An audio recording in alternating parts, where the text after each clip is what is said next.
Hey guys, how are you doing today? Hope you're having a wonderful day so far, a good week. I have something that I like to talk with you all about today that I think that it's going to be an eye opener for some and hopefully it will be received well. But before I begin, I'd like to encourage you, if you have not done it already, to like, to share, and subscribe to my channel. If it has been a blessing to you, please be a blessing to others by sharing it. Sharing is caring, guys.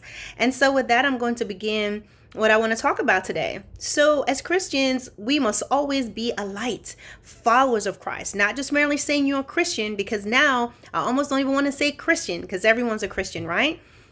So, just a few things that I want to talk about today is the way that we should conduct ourselves, even in practical matters, practical scenarios. And there are certain things that sometimes believers of Christ do. I've been a witness to it a lot of times throughout my military career, and even now being retired, just certain things I will see or you hear about, right?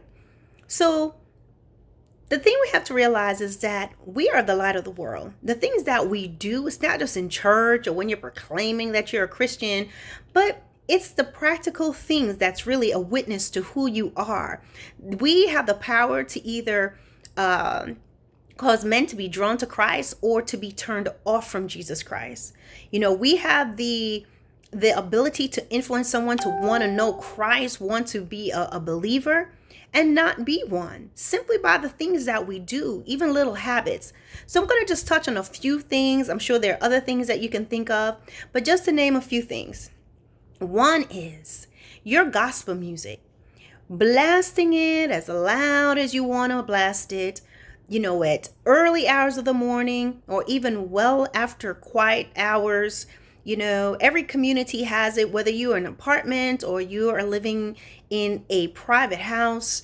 There are considerations that you must think of, that are in place. And so sometimes as Christians, you're blasting your Christian music, you're blasting your preaching, you're doing all of that without consideration to your neighbors next door, even to those in your household. Maybe there's somebody, maybe everyone's okay with it. And then there are situations where they've just gotten used to it and they're tired of asking for any consideration, right? Because it's you and God. So you're playing your music super loud. I shared before in one of my videos that when I was in the Army, I would go over to this specific area, over to the company, and there's this woman that worked there. And there's about 16 to 20 cubicles. And the minute you open, you hear her preaching. It's just preaching loud, blasted all throughout the entire office. And I want to tell you that's completely inappropriate. It doesn't matter if it's Christian music or if the content is about God. You have to consider other people. Just like you wouldn't want someone just blasting any old type of music in that area and overshadowing you. That's something you don't want to bring Christ in a way that is imposing and just downright rude. There should be considerations.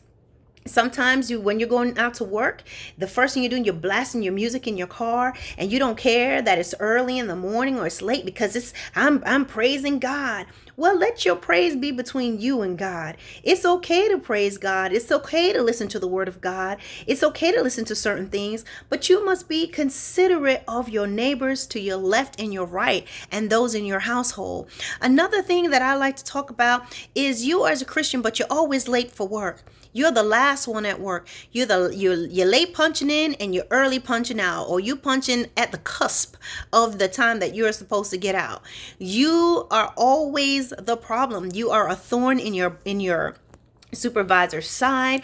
Or if that's not you, you can also be a person, you're late for whatever reason. You're always witnessing. You're always doing Jesus's business at work. You're doing so much Jesus business that you are not finishing the things or meeting the deadlines, or you're late, or you have an excuse and you're defending why you were doing Jesus's business. Well, I'm going to tell you it's out of order. Jesus says to render to Caesar what is Caesar's. And so if God even says we need to pay our taxes, rest assured it means you need to do your job. You are being paid to be there. You're not volunteering. And even if you volunteered, you need to do what you volunteered for. So you have to have those considerations. You can't be, you were out witnessing, so you come back late for lunch. You were doing this for Jesus, so this is why you didn't finish this. And then on top of it, You can be at work using the printer to print out all the stuff for the next conference coming up, the next event coming up. You're looking that up. You're spending a lot of your time doing that instead of your job. Now, granted, you will get the opportunity to do that. You get breaks in between. You can check on things. People do that at work. But I'm talking about people where that's what you're doing the majority of the day. That's what you're doing. You will minimize, your work screen and do stuff for your job and switch out real quick. Or, maybe you have a filter on your screen where you can get away with those little things. But what I'm trying to tell you is that's stealing time. That employer is expecting you to do something, because everything that you do on your level, no matter what it is, you're there for a cause. That's why they're paying you. So it needs to be done. So you don't want to be that person where you're known, where everybody has to pick up your slack. You never finish what you need to finish, but you're always praying. You're always witnessing. You're always talking about God. You always got a Bible on your desk and you're doing all these things, but you're not doing your job. You were given that job by God. God allowed you to be able to get a job. You know how hard it is to get a job these days. And so you need to do your work. You doing your job, you finishing your stuff on time, you being punctual to work is also your witness. You got to realize that. Don't be so imbalanced that all you're doing is, I'm about Jesus, because Jesus wants you to do your job. He gave you a job so you could do your job. Now, if there's souls to win on your job, there'll be a time and a place for it, and it can be done. And if there are those rare situations where something happened, we end up going to pray for somebody or did something that made you a little late, that's going to be the exception and not the rule. Because for the most part, we must be the light. That means we are the example. Okay. Also, when you're talking to people and you're representing Christ, it doesn't have to be like you're just dropping the hammer on your employee and telling them they're going to hell for this and they're going to hell for that, because you can go to hell for telling them they're going to hell. You understand that?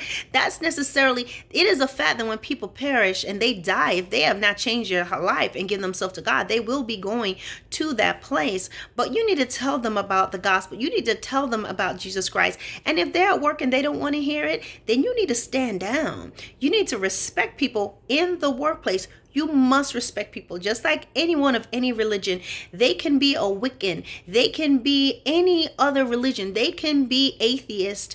How would you want them to just come up to you and start telling you stuff? So you need to be respectful. It's not about dropping the hammer all the time. Now, I'm a hammer dropper. God gives me things to talk about at those designated times, but you better believe it ain't gonna be at work. And it's when God gives me that, and he may give me other things to discuss, right? But whatever he gives me, I give it. But there is a time and a place for everything, guys. And so that's what I'm saying. Your witness as a Christian is really in those little things, those little considerations. Some people may say this person's a Christian and they don't think to just turn their music down. They don't think not to maybe be so loud. Even if you're just, say you're living in an apartment, you're loud, you're just music blasting, you're just stomping over. That's your witness, honey. In your neighborhood, you carry on. You curse out the postman or the delivery person because they they didn't put stuff where it needs to be. You're rude, you're ugly to your neighbors. Hi, your tree hanging over my yard, and you carry it on. That's your witness. That's your witness. Let your light so shine before men. But consider people. Consider people. How do you act in the supermarket? That's your witness. But the biggest thing that I'm talking about right now, guys, is work. You use work for everything. You're going to print out a bunch of things for the church on work time. You're going to look up things for the church.